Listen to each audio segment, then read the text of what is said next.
Another thing that's discussed in chapter 4.4 is the slope formula. So again, we already defined what slope is. It's the change in y over the change in x. So how can we represent that slope mathematically? So basically, if we have 2 points, so I've got a couple pairs of points right here, we're going to use as an example to demonstrate this. Say we don't have an equation, we don't have a graph, we don't have a line to look at, but all we have is 2 points. Now we could plot them and count and do all of that if we wanted to, and that's certainly one way that you can do it. But without having to draw the rectangular coordinate system and plotting those points and counting the distance, the y distance and the x distance between those 2 points, we can mathematically find the slope between 2 points. So basically what you're going to do is label this as your first point. So your first x, your first y, and then this is your second point. So this would be your second x and your second y. And you're going to plug them into this formula and do what it tells you. Just perform the math operations.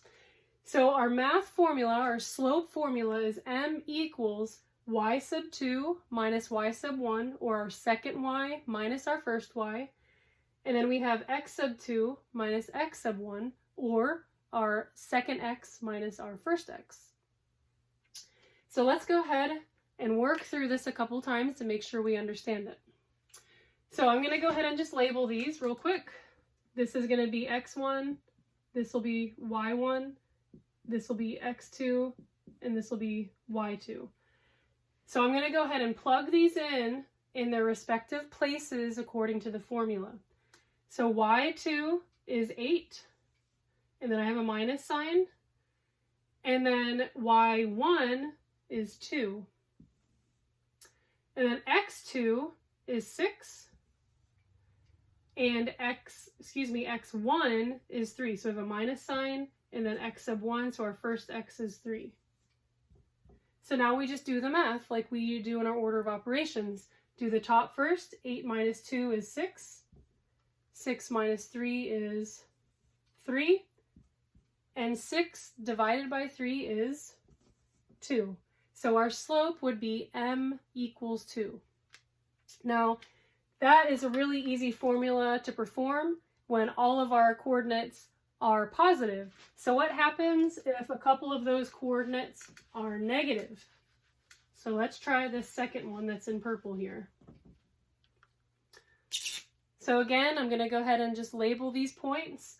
So y2, that's my y2, y1, x2, and x1. Okay, and it doesn't matter. You can make this your second point and you can make this your first point. The math is going to come out the same. Okay, so it really doesn't matter which point comes first or how you write it down, just as long as you make sure that your 1 coordinates are in the same bracket and your 2 coordinates are in the same bracket. It doesn't matter which order the brackets themselves are in. So I'm going to go ahead and work through this formula again. So y sub 2, is, let's see if I can get this marker to work, a negative 2 minus, and then y sub 1, which is a 3. And then we have x sub 2, which is a 4, minus, and x sub 1, which is a negative 1. So this is where you have to keep in mind your negatives. So in the formula, we have negative signs because remember, change in y, change in x, and that minus sign always represents a change, okay, or the difference between. So the x sub 1 also has a minus sign with it. So in that case, we're going to end up with double negatives, okay? So just keep that in mind, that the formula has a negative, but the x sub 1, in this case, also has a negative value with it. So let's go ahead and work through that. So negative 2 minus 3 is going to be a negative 5, and then a 4 minus a negative 1, or 4 plus 1, would be a 5. Negative 5 divided by 5 would just equal a negative 1. So the slope between these 2 points would just equal a negative 1. So again, just a brief recap. Our slope formula is y sub 2 minus y sub 1 over x sub 2 minus x sub 1. So when we have two coordinate points, we just plug the respective values into their places in the formula and just solve for the slope.